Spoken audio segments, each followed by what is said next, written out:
In rule number 1, we talked about income minus expenses is equal to savings. That is the most obvious but also the most important rule. Rule number 2 was you take the savings, you learn about risk and reward, and you get investments. Rule number 3 is investments plus time equals freedom. Let's start with investments. I'm hoping that by now you've started doing it. Second, you've automated it to make sure that it's recurring, that it happens with every paycheck by itself. And the third, I hope you've educated yourself and picked the right investments with the right risk and the right reward for your situation. Now let's talk about time and compounding interest. Let's see what 3 people had to say for it. The first, Albert Einstein. He knew a few things about numbers. He seems to be quite impressed. The second, Warren Buffett. He knows his way around numbers. He seems very impressed. And the third, let's take the man himself, the man on the $100 bill, Benjamin Franklin. Even he seems very impressed. Please go out there, educate yourself on this magical thing called compound interest. The only way you get to partake in that magic is by keeping your investments into the markets or whatever else you've invested in for a long period of time. This is not something you buy and sell every day like they show in the movies.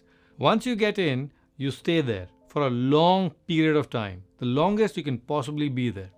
And that is when you get the magic of compound interest. Shockingly, most people are never able to stay in the markets long enough to see that magic. And the reason for that is shocking. It's we, you, ourselves, are the biggest problem for compounding interest. We get scared, fear takes over, and then we pull out. We see a market correction or a market change and we think it's time to get out. Or we have family stories that tells us how dangerous these things are. It could be any number of things, but we let our emotions drive our investing. Don't be that person. The only way out is to educate yourself, not just on the markets today, but educate yourself on the history of the markets so you gain some perspective. And that perspective needs to be outside of the bubble that you have grown up in. That perspective is what will give you strength to stay in the markets and to manage all the emotions that you will feel when you're in it.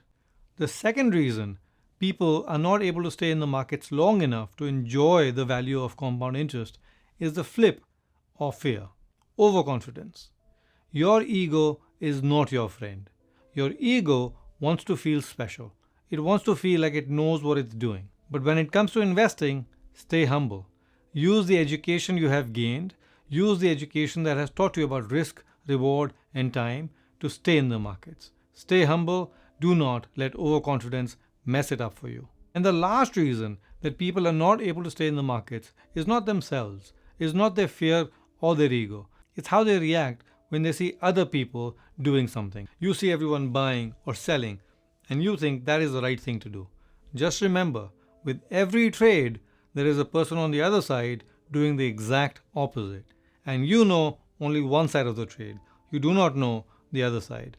But there is always an equal other side. Remember your education. Stick to your plan.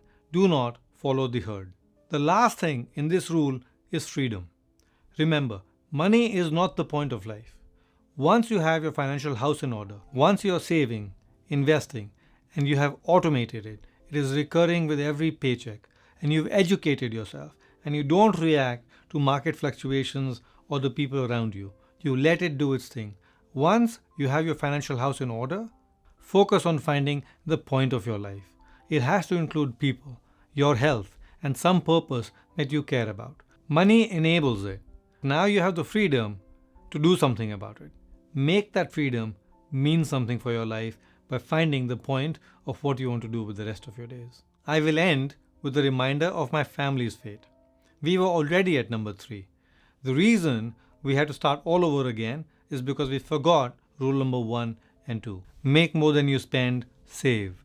Invest, keep your ego in check, and then focus on the other points of life. That is the whole point of managing your money and managing it well. Good luck.